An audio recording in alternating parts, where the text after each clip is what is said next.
রাম রাম হরে হরে প্রভাত সময়ে সচিরাঙ্গে গোরা চাঁদ নাচিয়া বেড়ায় রে। প্রভাত সময়ে সচিরাঙ্গে নামাজে গোরা চাঁদ নাচিয়া বেড়ায় রে।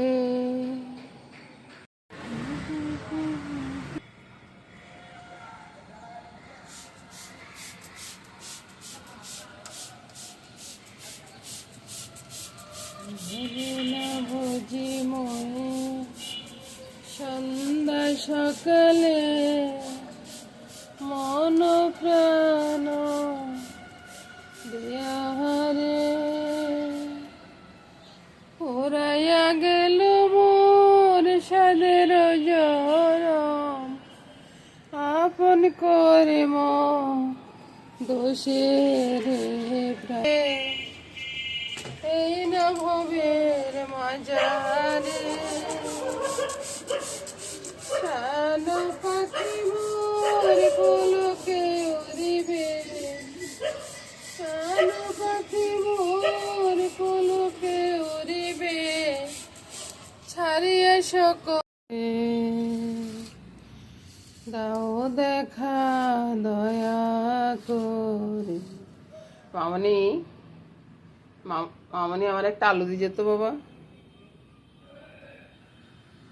সবজিগুলো বানাবো আজকে দ্বাদশীর দিন। আজকে আর অন্য কিছু করবো না, একটু এক সিদ্ধ করবো আর একটু বেগুন ভাজি করবো। চলে আসলাম বন্ধুরা রান্নাঘরে, আমার রান্নাঘরে। আমার রান্নাঘরে আজকে কী হবে? আজকে শুধু এক সিদ্ধের মধ্যেই হবে। আজকে দ্বাদশী দিন ভগবানদের একটু এক সিদ্ধের মতো করে দিব, সবজিগুলো দিব সাথে, আর কিছু সবজি ভেজে দিব। তো কীভাবে কী করতেছি বন্ধুরা সব নিয়ে থাকতেছে আজকে আর রান্নাবান্নার ভিডিওটা। ঠিক আছে, দেখতে থাকুন বন্ধুরা। সাইলের ডাল একটু ভেজে নিয়েছি, মুগ ডালের সাইল।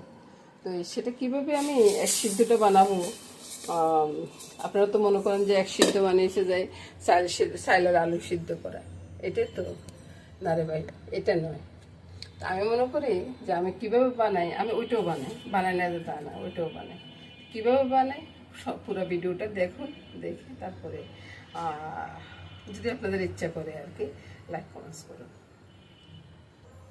প্রথম বন্ধুরা একটু তেল দিয়ে দেবো। দাদুভাই দুষ্টামি করতেছে, বুঝছেন? দাদুভাই দুষ্টামি করতে লাগলে এরকম করে আর কি।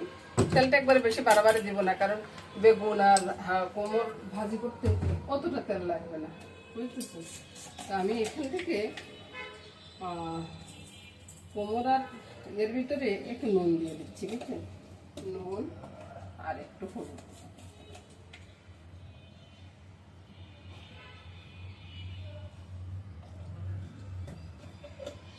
হলুদ দিয়ে ভালো করে মেখে নিই।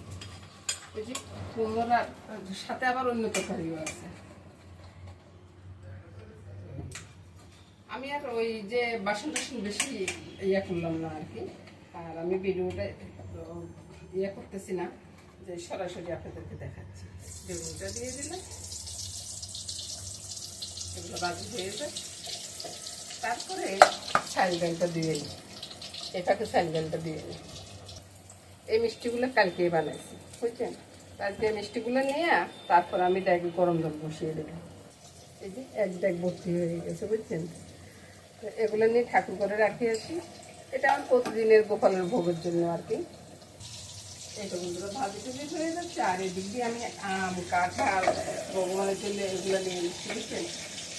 তো এগুলো আগে আগে করে রেখে একটু ভোগটা আমি সকালবেলায় দিয়ে ফেলবো। ঠিক আছে, যেটা হয়ে গেছে একবারে সামান্য করে একটু আয়োজন করছি। এই যে আলু আর গাজরটা একটু ভেজে নেব, দিয়ে দিলাম। এবার আমার অতটা তেলের দরকার নেই, বুঝছেন? তেলের একবারে দরকার নেই, তেলগুলো সব সরিয়ে দেব। দিয়ে দিব সাইল। এবার তো আমার বন্ধুরা চিন্তা করবেন এটা আবার কেমন রান্না হচ্ছিল।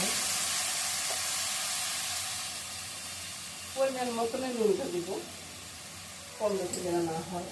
এটা বাকি তো হচ্ছে ভগবানের হাতে, এটা আমার হাতে কিছুই নেই। তারপরে দেবো চিনি, চিনি একটু দেওয়া লাগে,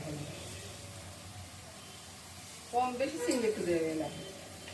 আর সিদ্ধতে যদি চিনি একটু না দেন না, ভগবানে কি করে খাবে বলুন। এবার নেড়ে ছেড়ে দেবো, নেড়ে ছেড়ে এবার আমার প্রয়োজন করবে ঘি, আর ঘিটা পরে দিলেও চলবো। এবার আমি জলটা দিয়ে দিই, ওই যে গরম জলটা ছেড়ে দিই। এবার সবগুলো বন্ধ করে দিচ্ছি, বন্ধ করে দিয়ে আমি গরম জলটা ছেড়ে দিই। এবার আবার চুলাটা জ্বালিয়ে দিলাম, আর এদিকে কোমরটাও দিয়ে দিচ্ছি। এবার তো আপনারা মনে করতেছেন যেটা তো খিচুড়ি হয়ে যাচ্ছে না, আর ভাই এটা খিচুড়ি হচ্ছে না, বুঝতেছেন? এটা এক সিদ্ধের মতো করলেই হবে। আজকে আমার কাঁচা লঙ্কাটা নেই, বুঝছেন? কাঁচা লঙ্কা নাই এখন। মাছের দিকে কিন্তু কাঁচা লঙ্কাটা আছে, কিন্তু এখানে আমি ভগবানের জন্য যখন পাক করতেছি, এই যে 1 টেবিল চামচের মতো, 1 টেবিল চামচ না, বড় চামচে ঘি দিয়ে দিলাম, বা চুলার আঁচটা বাড়িয়ে দিলাম। এবার আস্তে আস্তে হতে থাকে। কাঁচা লঙ্কা যখন নাই তখন আমি কি করতেছি, 2টা শুকনো লঙ্কা আমি ভেঙে দিয়ে দিচ্ছি, বুঝছেন? আপনারও বুদ্ধি খাটে এই কাজটা করবেন আর কি। ওই যে একবারে কাঁচা লঙ্কার জন্য বসে থাকতে হবে এমন কিন্তু নয়। এবার আমি আস্তে আস্তে থালাটা সাজাবার চেষ্টা করব। এখানে বন্ধুরা অন্য কোনো মশলা দেওয়ার একবারে প্রয়োজন নাই, অত আমাকে দেখা যাচ্ছে না, আমার কথা শোনা যাচ্ছে, তাই না? তো একবারে অন্য কোনো মশলাই দিবেন না। কাঁচা লঙ্কা থাকলে ভালো, কাঁচা লঙ্কা না থাকলে অন্য কোনো মশলা দেওয়ার দরকার নেই। আর ধনিয়া পাতা তো নয়, কারণ ঘির একটা সেন্ট আছে না। এবার বন্ধুরা বলি যে আপনাদের মাছ মাংসের ঠিক সময় কাঁচা লঙ্কাটা নিয়ে আসছে। এখন কাঁচা লঙ্কাটা সরিয়ে দিচ্ছি, সরিয়ে দিয়ে কাঁচা লঙ্কাটা একটু ভিতরের দিকে ঢুকিয়ে দিচ্ছি। আর চুলার আঁচটা কমানো আছে, এটা আস্তে আস্তে হয়ে যাবে। এবার দেখুন বন্ধুরা, একটু জল নেই, জলটা একবারই হয়ে গেছে। আর এটা ঠান্ডা না, জর্জরা হয়ে যাবে। এবার আমি চুলাটা বন্ধ করে দিব আর ভগবানের থালাটা সাজাবো। দিয়ে দিলাম একটা থালা, তারপরে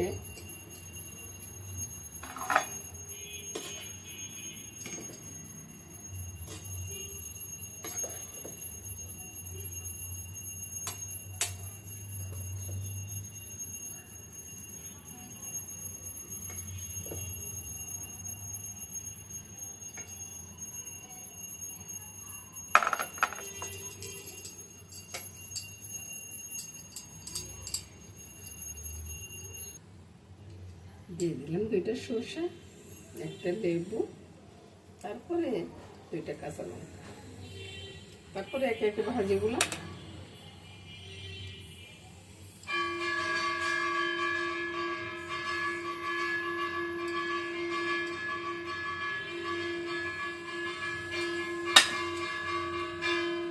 আর এদিকে আছে আম, মিষ্টি, তারপরে কাঁঠাল, একটু জায়গা করে নিই। থালাটা সাজানো হয়ে গেছে, আর সাথে আছে 1 গ্লাস জল। চলুন যাই ভগবানকে অর্পণ করি। আর একটা তুলসী দিতে হবে, তুলসীর মঞ্জুরিটা আমি এখানে দিয়ে দিলাম। ভগবানের থালাটা যখন সাজা দিলাম, ভগবানের কাছে নিয়ে যায়, এখন আর কিছুই বলবো না। জয় গোবিন্দের জয়, জয় গোপালের জয়। ভজ ভকত বৎসল শ্রী গৌর